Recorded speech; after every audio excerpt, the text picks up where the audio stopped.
Facebook থেকে আপনিও সফল হবেন যদি ফেসবুকের এই 6টি শর্ত আপনি মেনে ফেসবুকে ভিডিও আপলোড করতে পারেন।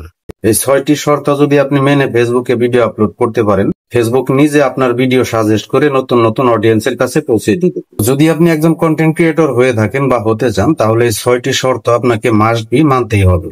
আর যদি আপনি না মানেন, তাহলে আস্তে করে আপনার ভিডিও রিচ কমিয়ে দিবে এবং সেই ভিডিও কোনো অডিয়েন্সের কাছে পৌঁছাবে না। দেখেন এখানে তারা লিখে দিয়েছে, from golden hair lighting to in-apps tools, here are 6 simply way for level up your content.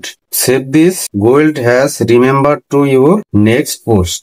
তার নিচে তারা দেখেন লিখে দিয়েছে 6 simply way to remember your content today. মানে পরবর্তী কন্টেন্ট আপলোড করার আগে আপনি 6টি শর্ত মেনে আপলোড করেন। মানে এই 6টি শর্ত আপনাকে সিম্পলি ভাবে মানতেই হবে। দেখেন 6টি শর্তের মধ্যে প্রথমটাই তারা লিখে দিছে লিস্টেন টু ইউর অডিয়েন্স, মানে আপনার অডিয়েন্স কি বলছে আপনি সেই দিকে নজর দেন। Pay your attention to comment and DMs their content class. আপনার অডিয়েন্সরা আপনার ভিডিওতে কমেন্ট করছে, সেই কমেন্টে আপনাকে কি বলছে সেদিকে আপনি নজর দেন এবং আপনি সেই কমেন্টে রিপ্লাই করেন।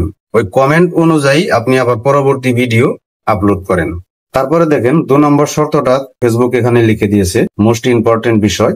সেখানে তারা লিখে দিয়েছে improve your caption, remember no more than 2.3 sentence for better description.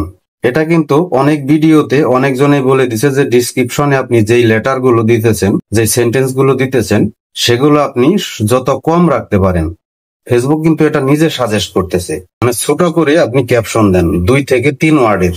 যখন আপনি 2 থেকে 3 ওয়ার্ডের ক্যাপশন এখানে দিবেন, তখন অডিয়েন্সের একটা আগ্রহ থাকবে যে এই ভিডিওতে কি বলা হয়েছে এবং এই ভিডিওটা তাদের দেখার জন্য আগ্রহ হবে। এজন্যই ফেসবুক এখানে বলে দিছে 2 থেকে 3 সেন্টেন্সের ক্যাপশন আপনি এখানে আপনার ডিসক্রিপশনে ব্যবহার করেন।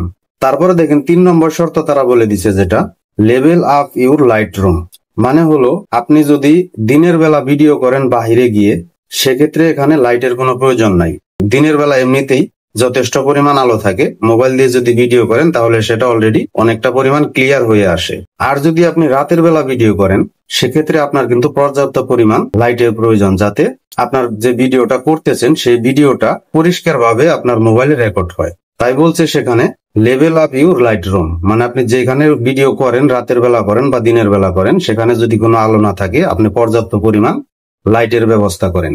এটা কিন্তু ফেসবুক এখানে বলে দিয়েছে। 4 নম্বর শর্তটা দেখেন এখানে কি লিখছে, ইউজ দিস অ্যাপস টুলস। মানে আপনি যেই ভিডিওটা এডিট করতেছেন যে কোনো অ্যাপস দিয়ে, সেখানে আপনি এমন কিছু ব্যবহার করেন যাতে ভিডিওটা দেখে অডিয়েন্সের মনোযোগ আসে, সে ভিডিওটা দেখতে চায়। তো 5 নম্বরে যে শর্তটা দিছে এটা কিন্তু আরো গুরুত্বপূর্ণ শর্ত। এখানে তারা লিখে দিছে প্ল্যান ইউর হুক। এখানে তারা বলে দিছে যে আপনি যেই ভিডিওটা করতেছেন সেই ভিডিওটা লাস্টে যেই হুকটা আপনি দিতেন, সেই 3 সেকেন্ডের হুকটা আপনি প্রথমে দেন, যাতে ভিডিওটা অডিয়েন্সের দেখতে আগ্রহী হয় এবং সেই ভিডিওটা পুরোপুরি সেই অডিয়েন্সরা দেখে। এজন্যই তারা এখানে বলে দিছে যে ভিডিওর প্রথম 3 সেকেন্ডে হুক ব্যবহার করুন। এই ছিল মূলত আজকের ভিডিও। তো আজকের মতো এখানেই শেষ করছি, দেখা হচ্ছে পরবর্তী ভিডিও। আর আমার পেজে যদি আপনারা নতুন হয়ে থাকেন তাহলে পেজটি অবশ্যই ফলো দিয়ে যাবেন, আর ইউটিউব চ্যানেল থেকে যদি দেখে থাকেন তাহলে চ্যানেলটি সাবস্ক্রাইব করে